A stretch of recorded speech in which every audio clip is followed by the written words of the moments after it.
আমরা করছি ক্লাস 10 এর রিভিশন ক্লাস ফিজিক্যাল সায়েন্স। আজকে ক্লাস আমরা ফিরে এসেছি। তো আমরা আজকে যে রিভিশনটা করব সেটা হচ্ছে পরীক্ষাগার ও রাসায়নিক শিল্পে অজৈব রসায়ন। এই চ্যাপ্টারটা তোমাদের আগে পড়ানো হয়ে গেছে, আজকে তোমাদের এটা একটা রিভিশন ক্লাস। আমি এখানে আমাদের মাধ্যমিকে যে ধরনের প্রশ্নগুলো আসে সেই ধরনের কিছু কিছু প্রশ্ন নিয়ে এসেছি, সেগুলো তোমাদেরকে সাথে আলোচনা করব এবং বুঝিয়ে দেবো যাতে তোমরা এই ধরনের অন্যান্য প্রশ্নগুলো করতে পারো এবং প্র্যাকটিস করতে পারো।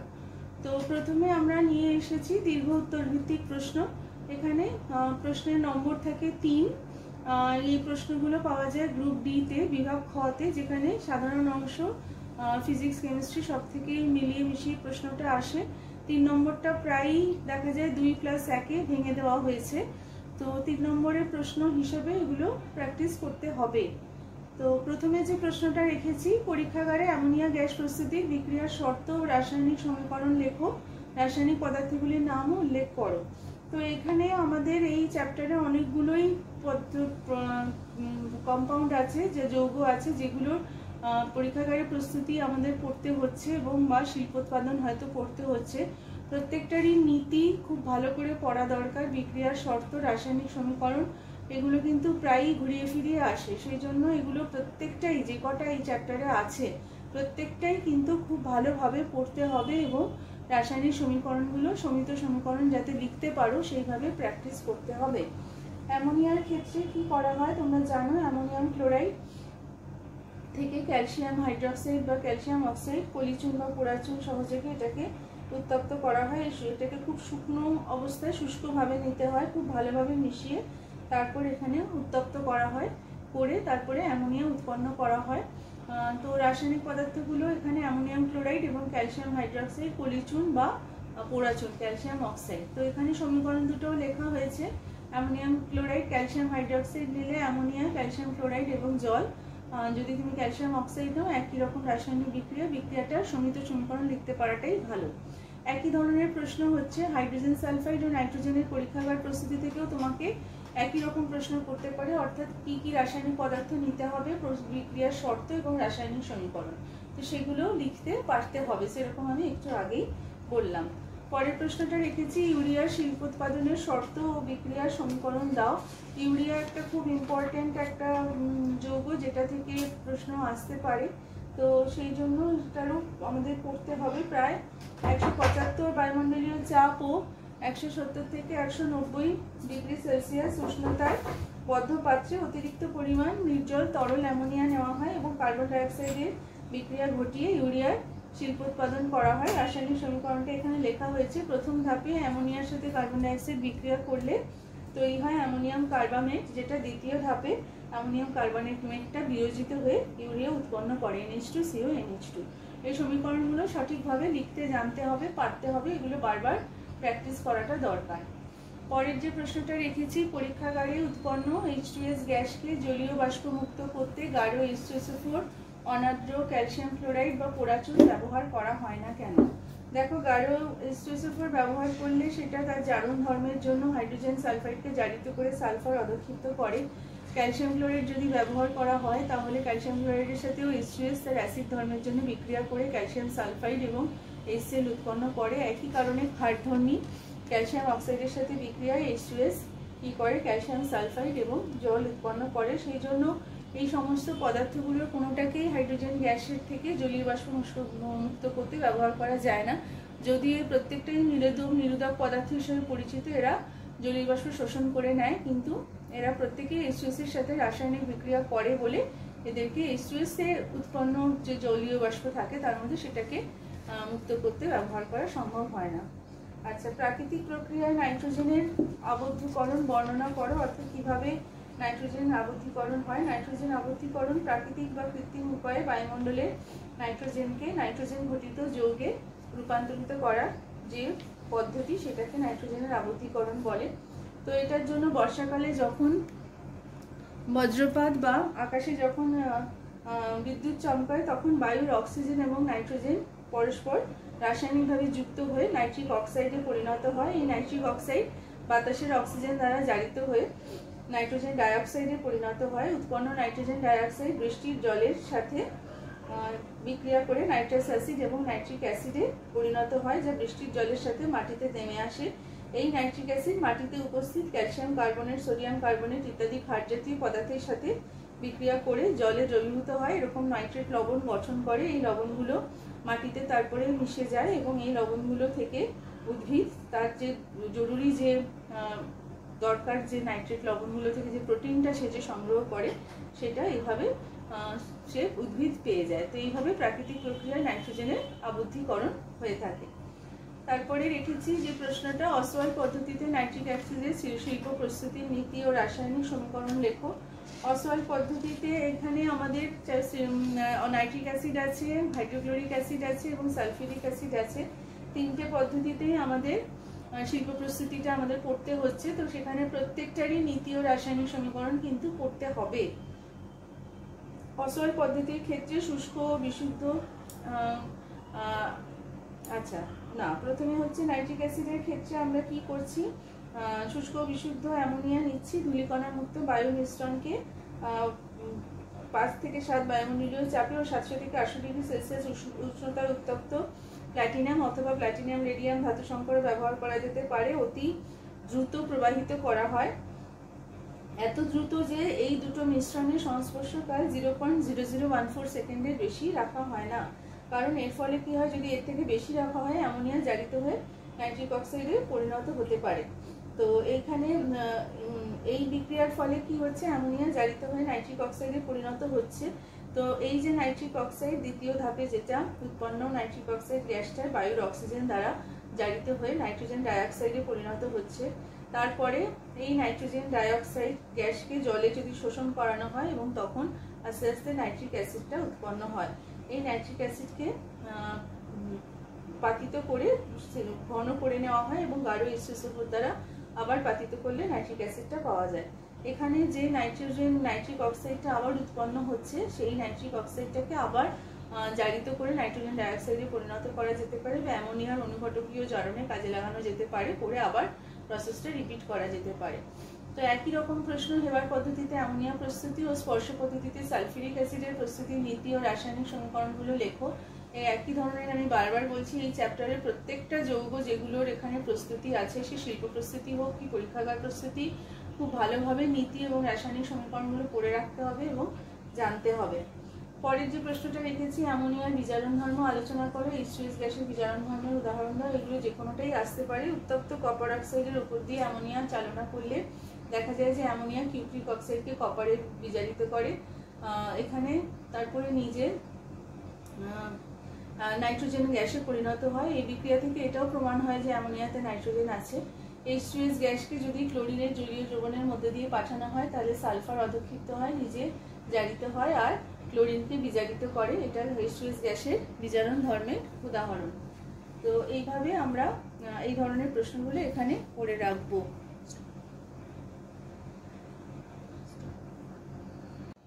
এরপরে আমরা এসছি বি সংক্ষিপ্ত উত্তর ভিত্তিক প্রশ্ন নিয়ে। তো এখানে কিছু প্রশ্ন রেখেছি, বলছি তোমাদের এক এক করে। 1 নম্বর হচ্ছে, পরীক্ষাগারে অ্যামোনিয়া প্রস্তুতিতে ক্ষার হিসাবে NaOH এর চেয়ে ক্যালসিয়াম অক্সাইডকেই বেশি পছন্দ করা হয় কেন?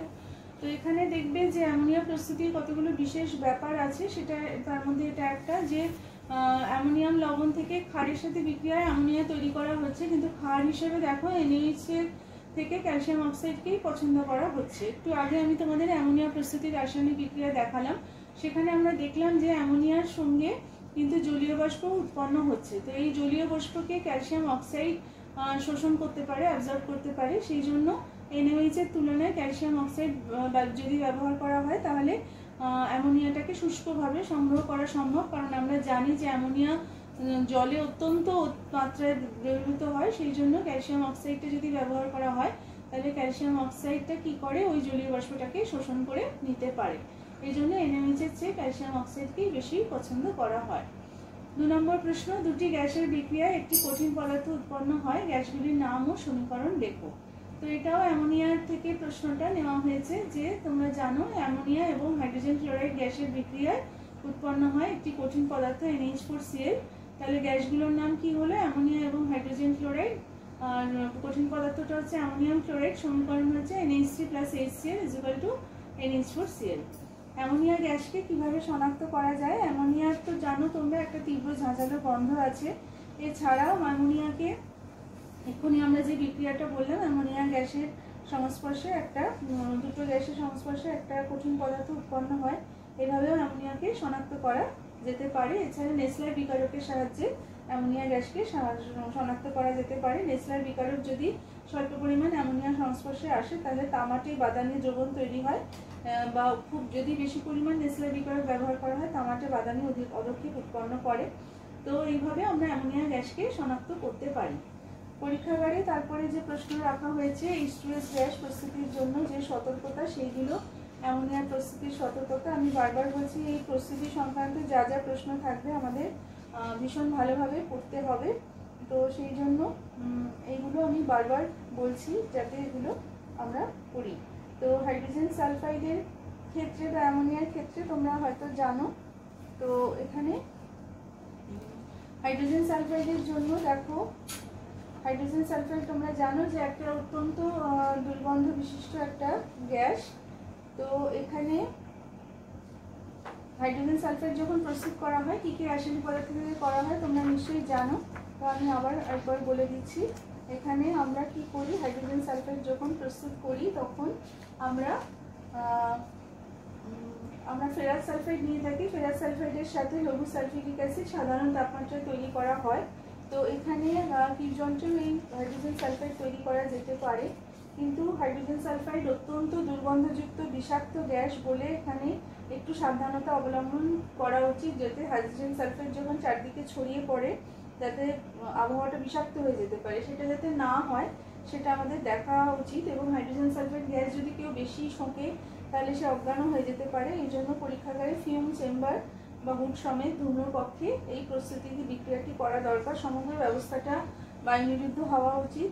তো নির্গমনলের শেষ প্রান্তটা গ্যাস জেটের তলদেশ পর্যন্ত প্রবেশ করানো উচিত। উল্ট বোতলে যদি H2S তৈরি করার সময় H2S এর উপর অল্প অল্প করে ঢালা উচিত, তাহলে কারণ H2S তাহলে অল্প অল্প করে নির্গত হবে। একসাথে যদি বেশি H2S এর উপর ঢেলে দেওয়া হয় তাহলে অতিরিক্ত H2S উৎপন্ন হবে এবং চারদিকে ছড়িয়ে পড়বে, এবং তার ফলে কি হবে, সেইটা যদি বেশিক্ষণ কেউ শোকে তাহলে তার বিষক্রিয়াটা দেখা যাবে, যেটা আমাদের কারোর পক্ষেই ভালো না। তো এই সতর্কতাগুলো আমাদের রাখতে হবে। একইভাবে অ্যামোনিয়া প্রস্তুতির ক্ষেত্রেও আমাদের কিছু কিছু সতর্কতা রাখতে হবে। অ্যামোনিয়ার ক্ষেত্রেও এই ব্যাপারগুলো দেখতে পাওয়া যায়। অ্যামোনিয়া শুকলে এটা ঝাঁঝালো একটা গন্ধ আছে, চোখ নাক মুখ জ্বলতে পারে। তো এইভাবে এগুলো করতে হবে। আচ্ছা, তারপরের যে প্রশ্নটা রাখা হয়েছে, পুরনো সাদা তৈলচিত্র কিছুদিন পরে বেশ কিছুদিন চলে গেলে তার কালো হতে দেখতে পাওয়া যায়। সাদা তৈলচিত্রে যে বিশেষ একটা রং ব্যবহার করা হয় তাতে লেডের যৌগ থাকে। সেই লেডের যৌগগুলো বাতাসে উপস্থিত হাইড্রোজেন সালফাইডের উপস্থিতিতে লেড সালফাইডের কালো অধক্ষেপ উৎপন্ন করে। তো সেই কালো অধক্ষেপের কারণে তৈলচিত্রে, সাদা তৈলচিত্রে যাতে লেড হোয়াইট নামক যে রং ব্যবহার করা হয় তাতে এই যৌগগুলো থাকে। তো এইভাবে সেগুলো কালো হয়ে যায়।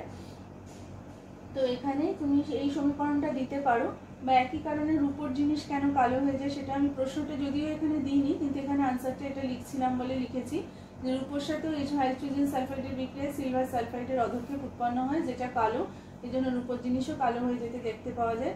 তো এখানে এই প্রশ্নটা দেওয়া নেই, কিন্তু তাও এখানে ওই সাদা তৈলচিত্র যেটা কালো হয়ে যাচ্ছে সেটাকে কি করে আবার তার আগের অবস্থায় ফিরিয়ে আনা যায় সেটা এখানে দেওয়া হয়েছে। যে এটাকে যদি হাইড্রোজেন পারঅক্সাইডের দ্রবণের মধ্যে দিয়ে যদি এটাকে চালনা করা যায় তাহলে এটা লেড সালফেট উৎপন্ন করবে এবং সেই কালো তৈলচিত্রটা আমরা দেখবো যে আবার পুনরায় সাদা হয়ে গেছে। এইভাবে এখানে যদিও প্রশ্নটা এইভাবে দেওয়া নেই, কিন্তু উত্তরটা এখানে আমি বলছিলাম বলে বলে দিলাম। আচ্ছা, তো হাইড্রোজেন সালফাইড গ্যাসকে কি করে শনাক্ত করবে? এখানে যদি NaOH এর জলীয় দ্রবণে গ্যাসটাকে ধীরে ধীরে চালনা করে এর মধ্যে যদি সোডিয়াম নাইট্রোক্সাইড দ্রবণ যোগ করা হয় তাহলে দেখা যায় যে এই দ্রবণটা, বর্ণহীন দ্রবণটা আস্তে আস্তে বেগুনি বর্ণের দ্রবণে পরিণত হয়। এইভাবে হাইড্রোজেন সালফাইড গ্যাসকে শনাক্ত করা সম্ভব। এছাড়া আমি আগেও বলেছি অত্যন্ত দুর্গন্ধ বিশিষ্ট, পচা ডিমের গন্ধ বিশিষ্ট গ্যাস, সেই গন্ধ থেকেও শনাক্ত করা যেতে পারে রাসায়নিক বিক্রিয়ার দ্বারা, নাইট্রোক্সাইড দ্রবণের দ্বারা এটাকে শনাক্ত করা যেতে পারে। আচ্ছা, তারপরের প্রশ্ন লিখেছি যে নাইট্রোজেন প্রস্তুতিতে NH4NO2 অ্যামোনিয়াম নাইট্রাইটকে সরাসরি উত্তপ্ত করা হয় না কেন? অ্যামোনিয়াম নাইট্রাইট এটা খুব দ্রুত বিয়োজিত হয়ে নাইট্রোজেন এবং জলীয় বাষ্পে এটা পরিণত হয় এবং এইটা এখানে কি হতে পারে, এটা অত্যন্ত দ্রুত বিয়োজিত হয় এবং এর ফলে এখানে একটা বিস্ফোরণের সম্ভাবনা থাকে। সেই জন্য ওইখানে এটাকে সরাসরি উত্তপ্ত করা হয় না, অ্যামোনিয়াম ক্লোরাইড এবং সোডিয়াম নাইট্রেট নেওয়া হয়। এগুলোকে তাদের জলীয় দ্রবণ তৈরি করে সেই মিশ্রণটা নিয়ে সেটাকে উত্তপ্ত করা হয়। তো এইভাবে এটাকে সরাসরি উত্তপ্ত করা যায় না, কারণ এখানে বিস্ফোরণের একটা সম্ভাবনা থাকে। আচ্ছা, তারপরের প্রশ্ন রেখেছি, কিভাবে প্রমাণ করবে অ্যামোনিয়াতে নাইট্রোজেন আছে, বা কিভাবে প্রমাণ করবে হাইড্রোজেন সালফাইডে সালফার বা হাইড্রোজেন আছে। কোনটা দেবে আমাদের জানা নেই, সেজন্য আমাদের সব রকম প্রশ্নগুলো এই ধরনের প্র্যাকটিস করা দরকার। এর মধ্যে অ্যামোনিয়াতে নাইট্রোজেন আছে, আমি কিছুক্ষণ আগে একটা অ্যামোনিয়ার বিজারণ ধরনের প্রশ্ন বলেছিলাম, সেখান থেকে আমরা এই উত্তরটা পেয়ে যাচ্ছি যে কিউপ্রিক অক্সাইডের উপর দিয়ে অ্যামোনিয়া চালনা করলে এটা নাইট্রোজেনে পরিণত হয়। তার মানে বোঝা যায় যে এই নাইট্রোজেনটা অ্যামোনিয়া থেকেই এসেছে। আবার হাইড্রোজেন সালফাইডের মধ্যে সালফার বা হাইড্রোজেন দেখানোর পরীক্ষার ক্ষেত্রে আমরা এইটা করতে পারি যে হাইড্রোজেন সালফাইডকে উত্তপ্ত অবস্থায় কপার বা লেড প্রভৃতি ধাতুর সাথে বিক্রিয়া করলে যে গ্যাস উৎপন্ন হয় সেটা নির্শিখায় জলে, অর্থাৎ সেটা হাইড্রোজেন, এবং বায়ুতে দহনের ফলে জল উৎপন্ন করে। তার মানে বোঝা যায় যে গ্যাসটা হাইড্রোজেন। এই গ্যাসটা তাহলে নিশ্চয়ই হাইড্রোজেন সালফাইড থেকেই এসেছে। বিক্রিয়াটা এখানে কপার সালফেট এবং হাইড্রোজেন উৎপন্ন হয়, এই বিক্রিয়াটা বলতে পারো। আর হাইড্রোজেন সালফাইডকে যদি বাতাসে দহন করা যায়, হাইড্রোজেন গ্যাসপূর্ণ গ্যাস জারের মধ্যে একটি যদি জ্বলন্ত কাঠি প্রবেশ করানো হয়, কাঠিটা নিভে যায়, কিন্তু গ্যাসটা নীল শিখায় জলে বিক্রিয়ার পরে গ্যাস জারের যে হলুদ রঙের গুঁড়ো পাওয়া যায় সেইটাকে সংগ্রহ করে পোড়ালে পোড়া বারুদের গন্ধ বিশিষ্ট গ্যাস নির্গত হয়।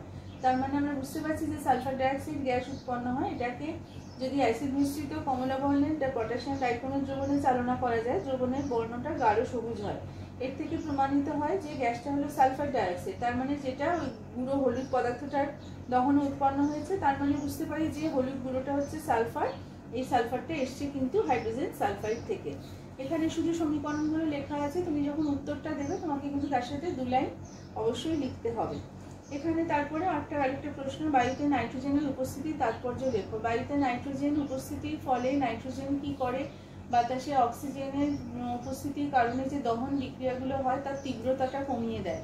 নাইট্রোজেনের উপস্থিতির ফলে বায়ুতে অক্সিজেনের জন্য দহনের তীব্রতাটা কমে যায়। তা না হলে খুব চট করে দহন বিক্রিয়া যদি সম্পন্ন হতো তাহলে আমরাই মুশকিলে পড়তাম। নাইট্রোজেনের উপস্থিতির কারণে সেটা হতে পারে না। তারপরের প্রশ্ন, নাইট্রোজেনের সঙ্গে হাইড্রোজেনের বিক্রিয়ায় কি উৎপন্ন হয়? বিক্রিয়ার শর্তগুলি লেখো। এটা অ্যামোনিয়া প্রস্তুতির বিক্রিয়া হেবার পদ্ধতিতে 200 বায়ুমণ্ডলীয় চাপ 550 ডিগ্রি সেলসিয়াস তাপমাত্রায় নাইট্রোজেন ও হাইড্রোজেনের বিক্রিয়ায় অ্যামোনিয়া উৎপন্ন হয়। এখানে এই ধরনের বিক্রিয়া আরও যেগুলো পাবে শর্তগুলো ভালো করে পড়বে। কপার সালফেট দ্রবণে অ্যামোনিয়াম হাইড্রোক্সাইড যোগ। তো আমি যে প্রশ্নটা বলছিলাম আরেকবার বলি, কপার সালফেট দ্রবণে অ্যামোনিয়া জলীয় দ্রবণ যোগ করলে কি ঘটে? কপার সালফেট দ্রবণে অ্যামোনিয়া জলীয় দ্রবণ যোগ করলে প্রথমে হালকা নীলাভ সাদা বর্ণের একটা অধক্ষেপ পড়ে, ক্ষারকীয় কপার হাইড্রোক্সাইডের একটা অধক্ষেপ পড়ে। কিন্তু আস্তে আস্তে যদি অ্যামোনিয়াম হাইড্রোক্সাইডের জলীয় দ্রবণ বেশি পরিমাণে যোগ করা যায় তাহলে সমস্ত দ্রবণটা গাঢ় নীল বর্ণে পরিণত হয়। তখন সেখানে টেট্রা অ্যামোনিয়াম কিউপ্রিক সালফেট উৎপন্ন হয়। তো এর কারণে এই পুরো জলীয় দ্রবণটাকে, গাঢ় জলীয় দ্রবণটাকে নীল বর্ণে পরিণত হতে দেখতে পাওয়া যায়। তো এখানে এই গোটা সমীকরণটা হয়তো তোমাদের আসবে না, কিন্তু প্রাথমিক যে সমীকরণটা সেটা লিখে দিতে পারো। একদম শেষে আমরা এনেছি বহু বিকল্প ভিত্তিক প্রশ্ন, এমসিকিউ টাইপের প্রশ্ন, সেগুলো তোমাদেরকে বলে দিচ্ছি, আশা করি তোমরা এগুলো করতে পারবে। 1 নম্বর প্রশ্ন, ঘুমের ওষুধ বারবিটিউরেট প্রস্তুতিতে ব্যবহৃত হয়? A ammonia, B nitric acid, C hydrogen sulphide, D urea. সঠিক উত্তরটা লিখতে হবে। লেখার সময় এটা আমি আবার একবার বলে দিই, আগে যখন রিভিশন ক্লাস করিয়েছি তখন বলেছি, আবার বলছি, শুধু আনসারটা লিখবে না, পুরো লাইনটা আগে লিখে নেবে, তারপর তোমার যে অপশন সেটা লিখবে। 2, কোনটির সাথে অ্যামোনিয়া বিক্রিয়া করে না? A NaOH, B H2SO4, C HCl, D H3PO4। 3, ferric ক্লোরাইডের দ্রবণে নিচের কোনটি বাদামি অধক্ষেপ তৈরি করে? A NH4Cl, B NH4OH, C NaCl, D CuSO4।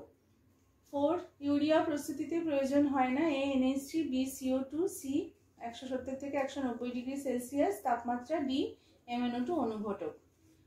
5, পরীক্ষাগারে উৎপন্ন নাইট্রোজেন গ্যাসে অশুদ্ধি হিসেবে থাকে না? A Cl2, B NH3, C জলীয় বাষ্প, ডি H2S।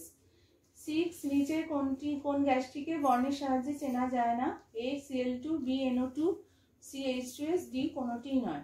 7, কোনটি জলীয় দ্রবণে H2S গ্যাস চালনা করলে কালো অধক্ষেপ পড়ে না?